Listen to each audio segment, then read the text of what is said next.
Ahora vamos a darle el pase al doctor César Delgado Biembes, el cual va a dar la siguiente presentación de su artículo. Bueno, en realidad yo no he escrito ningún artículo, más bien lo que me ha correspondido ha sido la participación en una de las dos mesas redondas que se han desarrollado para tocar temas puntuales. La primera mesa redonda, tengo entendido, fue la que correspondió a la participación de la profesora Úrsula Indacochea y mi persona, y la segunda es la que continúan con Maite y con Enrique Gersi. En cuanto al tema que a mí me correspondió discutir con la profesora Úrsula Indacochea fue las incidencias relacionadas con el proceso de elección de los magistrados del Tribunal Constitucional. Más allá de la discusión propiamente dicha que consta en la publicación que ha sacado el Círculo de Estudios Constitucionales y quienes participan en este colectivo de ATINA, creo que es importante, antes de la lectura, probablemente hacer una propedéutica relacionada con el mecanismo o los objetivos que se buscan con la elección de los magistrados del Tribunal Constitucional. Y a este efecto es importante tener presente cuáles son las principales preguntas alrededor de la cuestión sobre el Tribunal Constitucional y quiénes deben integrarlo. Los tribunales constitucionales aparecen recién a partir de los años 20 en el siglo XX, a raíz de esta propuesta que realiza Hans Kelsen y que se implementó de manera efectiva en Austria. Sin embargo, esta propuesta de Hans Kelsen ocurre en un momento histórico determinado. Si nosotros hiciéramos un esfuerzo... Escucharme un rato, escucharme un rato, si quieres. No se preocupe, Doctor Gersi, su micro, por favor, listo. Muchas gracias. Disculpas. No hay problema. Continúe, doctor Delgado Biembes, por favor. Su micro está apagado. Decía que si hacemos un esfuerzo para simplificar la historia mundial en etapas, podríamos dividirla básicamente en tres momentos. La etapa de la oralidad, que caracteriza hasta la etapa premoderna. Toda la etapa premoderna es una etapa de oralidad. La etapa de la escribalidad, que se caracteriza por la aparición del Estado moderno y obviamente por el uso de la imprenta como medio fundamental de comunicación y de difusión del conocimiento. Y esta tercera etapa que podríamos llamar, conforme lo hacen los especialistas en la comunicación social, como la etapa de la electronalidad, es decir, de la comunicación vía digital. Esta etapa empieza aproximadamente a fines de los años 80, comienzos de los 90, y se caracteriza por la amplitud de la difusión del conocimiento a través de la vía digital o electrónica, pero además concurre en esta etapa el fenómeno tremendo de la explosión de la globalización y por lo tanto también de corrientes de pensamiento dominantes. Una de esas manifestaciones de la globalidad es la aparición y el dominio de dos aspectos que conciernen a la dimensión jurídica de la cultura, que son el predominio de los derechos humanos, por un lado, y por otro lado, el predominio del concepto de el Estado constitucional de derecho, que supone que todo acto de naturaleza jurídica debe pasar antes por el proceso o el filtro de la constitucionalidad. Es decir, la vida del derecho está preñada del manto de la constitucionalidad. Guastini, por ejemplo, es uno de los que desarrolla los criterios de la constitucionalización del derecho. Entonces, en este entorno es que aparecen los tribunales constitucionales como una forma de control del poder, pero compite con esta otra forma que aparece con el Estado moderno, que es la del Estado o del modelo de Estado democrático. Entonces, cuando vemos en nuestro texto constitucional referencias como a aquella que señala que el origen del poder depende de la voluntad popular, pero a la vez advertimos que en el propio texto constitucional se señala que el Tribunal Constitucional es el responsable de cautelar la constitucionalidad de los actos que emanan de las diversas autoridades y de la relación que existe entre los privados, ante lo que nos encontramos es ante un dilema entre dos principios. En nuestra Constitución se señala que tenemos un Estado democrático de derecho, y el Estado democrático de derecho tiene por fundamento el origen popular del poder, poder que además es un poder en una democracia de naturaleza representativo. Entonces, tenemos por un lado el Estado democrático de derecho, que se basa en la representación que el pueblo hacen quienes el pueblo elige para que lo representen, y por otro lado, tenemos una forma de control en el ejercicio del poder democrático, que es el que realizan los tribunales constitucionales, a través del sistema de control concentrado del poder y del control difuso del poder constitucional, que están a cargo de los jueces en general.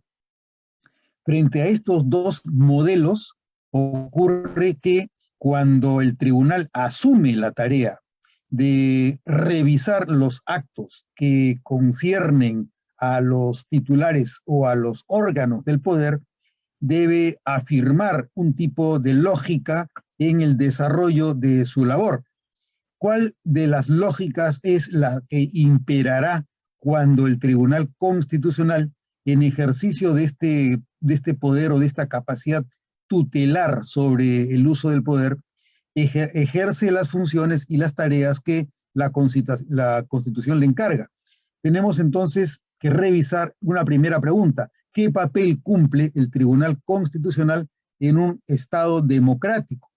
En un Estado democrático, el Tribunal Constitucional debe ser una instancia vigilante del carácter democrático del Estado y de la sociedad. El suyo es un papel encargado de la custodia de los valores inherentes al carácter representativo de nuestra democracia. No le puede defraudar a la población que elige a representantes para que en su representación utilicen el poder. El Tribunal Constitucional, por lo tanto, se aleja de la misión democrática que le corresponde cuando antepone su propia posición constitucional dentro de un modelo de Estado distinto al del modelo democrático, para asumir una posición constitucional diferente a la que le corresponde al Estado representativo, y que le corresponde, por lo tanto, a los órganos en que se concreta la voluntad de la comunidad política. La dimensión democrática del Estado constitucional, del Estado que rige y que controla el Tribunal Constitucional, ancla en el reconocimiento de que el poder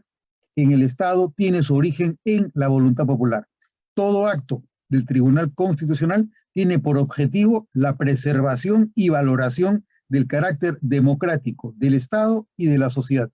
De este papel se deduce la actitud deferente con que le corresponde desempeñar el control de los actos de la autoridad democráticamente elegida por el pueblo. Si el Tribunal Constitucional deja de mantener una actitud o una posición deferente con el órgano representativo de la voluntad popular, el Tribunal Constitucional se aparta de su misión constitucional. Pero aparte de este modelo y de este papel dentro del Estado democrático de derecho, el Tribunal Constitucional también cumple otro papel de acuerdo a este otro principio, premisa o modelo, que es el del Estado constitucional, que tiene sus propias características, en muchos casos incompatibles con el Estado democrático, en razón de lo cual al tribunal le corresponderá encontrar puentes que permitan unir ambos modelos de forma que no se riña con ninguno de los dos principios. Al Tribunal Constitucional es a quien le corresponde asegurar la supremacía normativa de la Constitución y del orden normativo que ella prioriza. Esa es una de las primeras misiones que le corresponde como órgano, define el contenido del Estado constitucional frente y por oposición al Estado democrático. La tarea del Tribunal Constitucional en este sentido consiste en delimitar el uso de facultades, derechos y poderes de forma que los valores que la Constitución contiene y reconoce rijan, se apliquen y prevalezcan, limitando cualquier forma de uso excesivo de esas facultades, derechos y poderes. El rol vigilante del Tribunal Constitucional impone, en este sentido, el control de su propio poder, de modo que su actividad no niegue, desconozca, reduzca ni minimice los valores, la función o el papel o la actividad de otros órganos constitucionales que estructuran la dimensión y la voluntad democrática del Estado. Las interpretaciones y las decisiones que adopta y toma el Tribunal Constitucional como órgano de control constitucional contradicen su misión y finalidad si hace del ejercicio de su actividad y de sus tareas una forma de dominio o de hegemonía que sobrevalore con autosuficiencia la función de vigilancia y monitoreo en razón de la cual se lo crea. Entonces, estos dos modelos, que son el modelo de Estado democrático y el modelo de Estado constitucional, son la base de una contradicción que subsiste en el texto constitucional, una de las cuales, uno de estos extremos, depende de la voluntad popular y el otro depende del supuesto mejor saber constitucional que tienen quienes ocupan un puesto dentro del Tribunal Constitucional a partir de la formación que tienen en la administración de justicia y del conocimiento de la interpretación de las normas en el Estado. La siguiente pregunta que nos podemos hacer frente a este rol que tiene el Tribunal Constitucional y en razón de lo cual es indispensable estar al tanto de los métodos más compatibles para elegir su composición, esta pregunta es: ¿qué naturaleza y qué alcances tienen las funciones del Tribunal Constitucional? En primer lugar, el producto que elabora el Tribunal Constitucional es de índole legislativa, cuando controla la constitucionalidad de las leyes, y de índole garantista, cuando protege los derechos fundamentales que la Constitución contiene y reconoce. Estos productos que elabora el Tribunal Constitucional, es decir, unos productos legislativos y otros productos de índole garantista, deben ser consecuencia de la capacidad de sus integrantes para equilibrar su función técnica con las condiciones políticas que traen efectos, consecuencias e impactos en el bienestar y en la prosperidad de la comunidad. Por eso, quienes controlan la constitucionalidad de la vida política del país no pueden anteponer sus preferencias, intereses ni valores personales a los que la Constitución reconoce a la sociedad en los principios, preceptos y normas contenidos en su texto. De ahí que para elegir al tipo de persona capaz de desempeñar confiablemente ese perfil, debe evaluarse mucho más que los logros o los méritos académicos de los postulantes, porque tanto como su conocimiento de la constitucionalidad, es importante su actitud y su aptitud para lograr el equilibrio entre valores democráticos y la praxis constitucional. A partir de esta exigencia en materia del perfil de competencias que deben tener quienes ocupan un puesto en el Tribunal Constitucional, es preciso, es necesario, es conveniente tener presente cuáles serían esas pautas que facilitan la elección del Tribunal Constitucional de una manera afín a ambos tipos o modelos de Estado, el Estado democrático y el Estado constitucional. El carácter dual de este Estado, cuya identidad debe preservar el Tribunal Constitucional, exige en quienes lo integran el cumplimiento de un perfil de competencias, destrezas y actitudes que permitan el cumplimiento eficiente y efectivo de su misión y de su finalidad política y constitucional. Para definir el perfil de un miembro idóneo, de un integrante del Tribunal Constitucional, cabe tomar en consideración, por ejemplo, factores como el conocimiento que tengan de la naturaleza, procesos y límites del modelo y del funcionamiento práctico de la democracia representativa. Un ejemplo es, por ejemplo, sabemos que tenemos la opción de la elección popular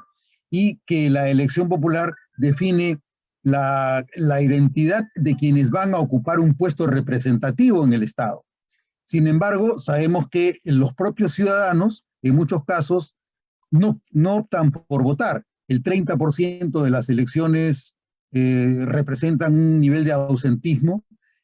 más o menos el 20% votan en blanco o nulo, un 5% más votan por quienes no alcanzan un puesto representativo. Por lo tanto, los resultados de las últimas elecciones muestran que solamente el 48% de los electores, que son más o menos 24 millones, el 48% de esos 24 millones llegó a contar con un representante. El 52% del electorado no cuenta con representante. Por lo tanto, es muy fácil que si más del 50% de la población no se encuentra representada en el Congreso, obviamente esos productos no van a contener los resultados esperados por más del 50%. Y si además añadimos que dentro de ese 48% de quienes sí están representados, hay mayorías y hay minorías, y estamos ante un sistema altamente atomizado y fragmentado, muy probablemente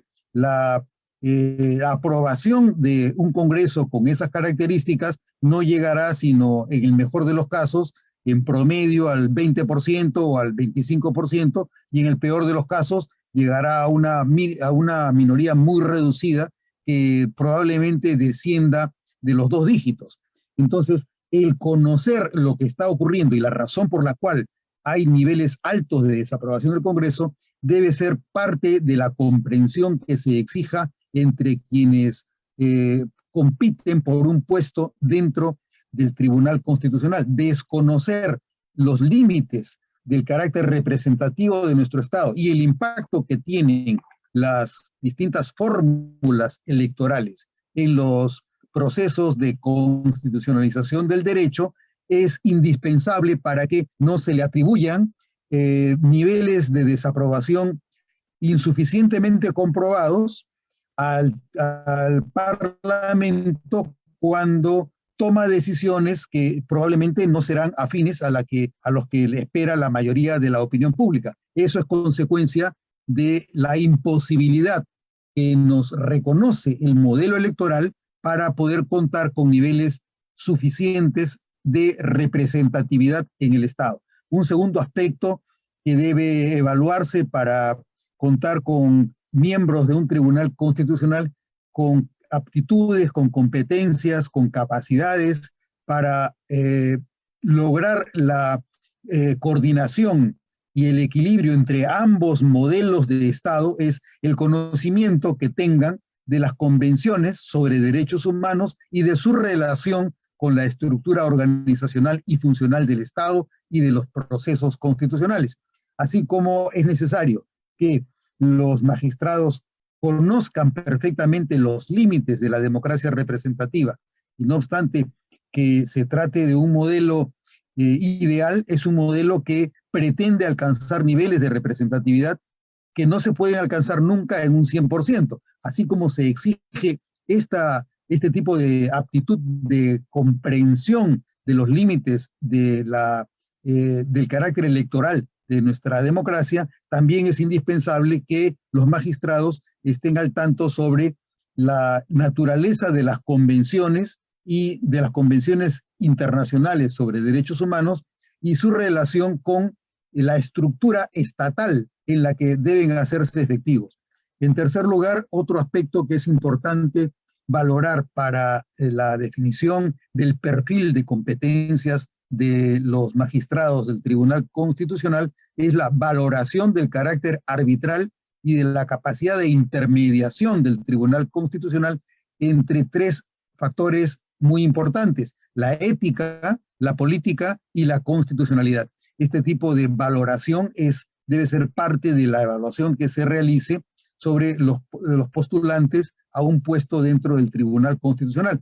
En cuarto lugar, otra faceta, otra dimensión, otro aspecto, otro factor que debe ser materia de evaluación es la actitud y disposición de quienes postulan hacia la tolerancia con la diversidad en el marco de una sociedad plural y fragmentada, como es la peruana.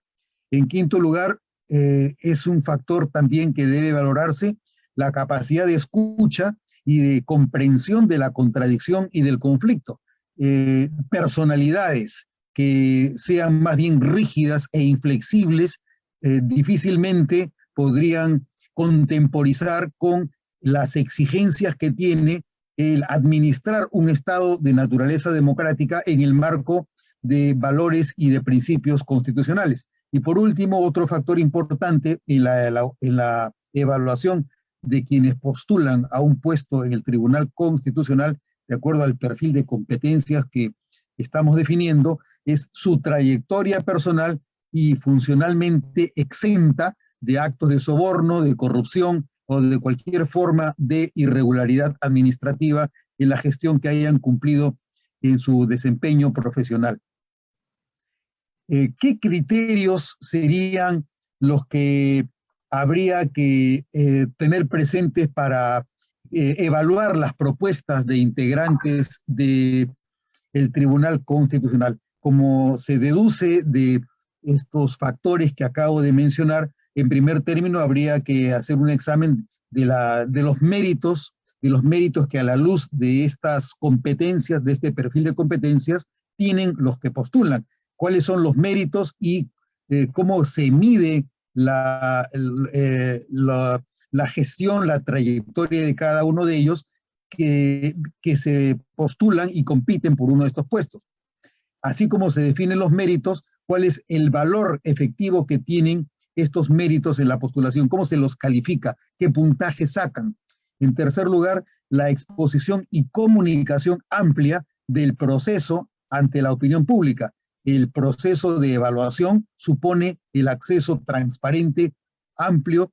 a la integridad de la evaluación que se haga en las diversas etapas e instancias de la evaluación de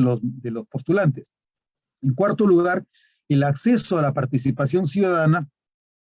al proceso de evaluación y selección. Y en último lugar, la observancia de estándares de igualdad y de no discriminación entre los postulantes.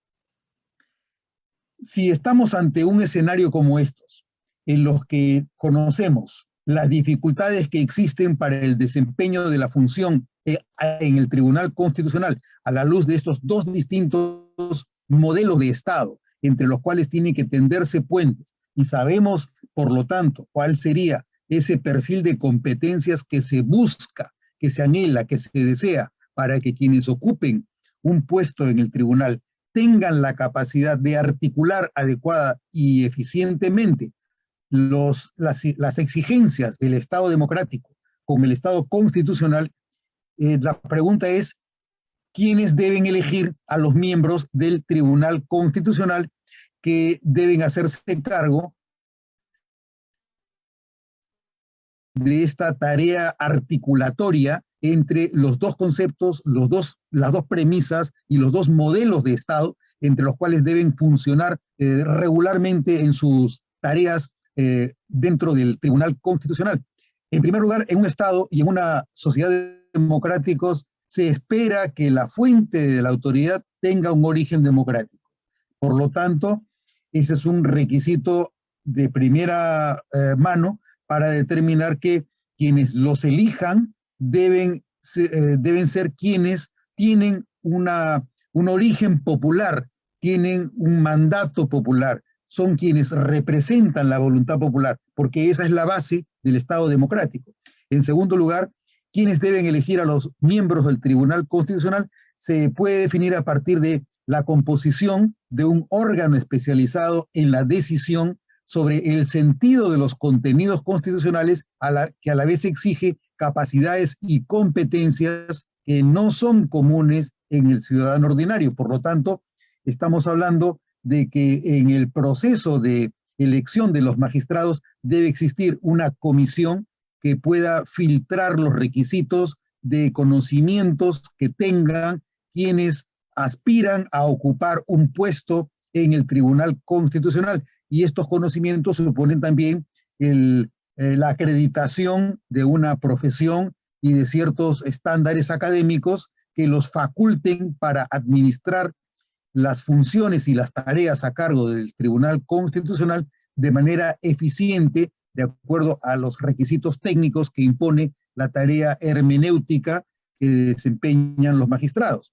En tercer término, se debe precisar un equilibrio entre el origen democrático de la decisión y valoración de los méritos técnicos de quienes deben cumplir y realizar tareas derivadas de la determinación de los contenidos y sentidos constitucionales. Es decir, tienen que tenerse presente que estas mismas personas que tienen competencias en materia de la gestión jurídica de las tareas que deben desarrollar, además tengan disposición, tengan un perfil acorde con la deferencia que exige el modelo de Estado democrático que define al Perú. En siguiente término, otra característica para definir quiénes deben elegir a los miembros del Tribunal Constitucional es que la elección no puede asignarse sobre la base de la preferencia o de la confianza política en los agentes de la democracia representativa, ni solo sobre la base de los méritos o competencias demostradas o acreditadas. Se trata de dos factores importantes: el factor de la confianza política, el factor de la preferencia política, sí, pero además de competencias en materia de méritos y de trayectoria profesional en cuanto a la interpretación de la Constitución en particular y del derecho en general. Y por último, el proceso de elección de los magistrados supone un filtro técnico antes de que la decisión quede en manos de los órganos típicamente democráticos para que puedan tomar la decisión política sobre la elección. Estamos hablando de un filtro, de una comisión encargada de filtrar los méritos para que la propuesta que llegue a los órganos políticos, donde se toman las decisiones a partir de las preferencias o de la confianza política, minimice los riesgos de deficiencias en este proceso de articulación entre los dos modelos, el modelo democrático y el modelo típicamente constitucional. Por último, ¿cuáles serían las bases para definir el método de elección de los magistrados del Tribunal Constitucional, que sería el proceso a partir del cual puede mejorarse y optimizarse lo que actualmente tenemos en el proceso de elección de los magistrados? La propuesta en la que podríamos pensar con carácter, como digo, propedéutico, es decir, preparatorio, de forma que se pueda a partir de estas reflexiones desarrollar una mejor metodología que permita contar con un proceso más eficiente en el proceso de control de la constitucionalidad. Permitiría pensar en las siguientes bases para establecer un método adecuado de evaluación y de elección de los magistrados del Tribunal Constitucional. En primer lugar, el número de miembros a elegir debería ser como en el caso de la Constitución del año 1979, de 9 miembros, 3 elegidos por el Poder Ejecutivo, 3 elegidos por la Corte Suprema y 3 por el Congreso de la República. En cada una de esas instancias, obviamente, se debe observar la regla de la transparencia y de la participación para evitar, además, cualquier tipo o forma de discriminación o de que ingrese en el proceso de elección en la instancia política quien cuenta con algún tipo de lesión, por llamarlo de alguna manera, en la trayectoria en materia de ética o de probidad en el procesamiento de su postulación. El proceso debe realizarse en 2 etapas, una etapa técnica y una etapa política. Ambas etapas del proceso deben observar el principio de transparencia y de acceso público a la información, y reconocer la opción de la participación ciudadana que cuente con información idónea para optimizar la evaluación de los postulantes. La etapa técnica está a cargo de una comisión ad hoc, cuya integración se define por ley, cuya vigencia es improrrogable y cuya composición no admite la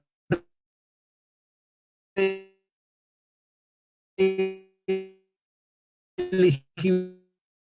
para un proceso sobre mérito de las competencias cognitivas y de las destrezas aptitudinales y actitudinales que se demuestren para el desempeño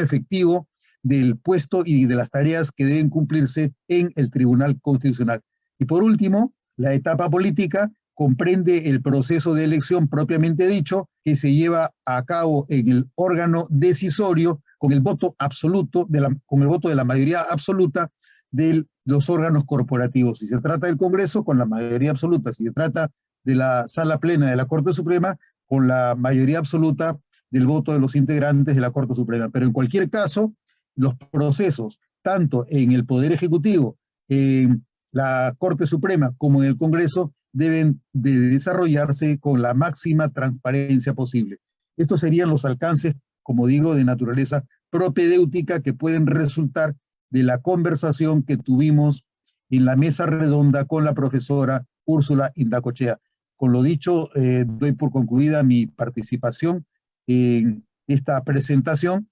y le cedo la palabra a quien me suceda para que continuemos con el proceso de integración de la presentación de esta revista. Muchas gracias.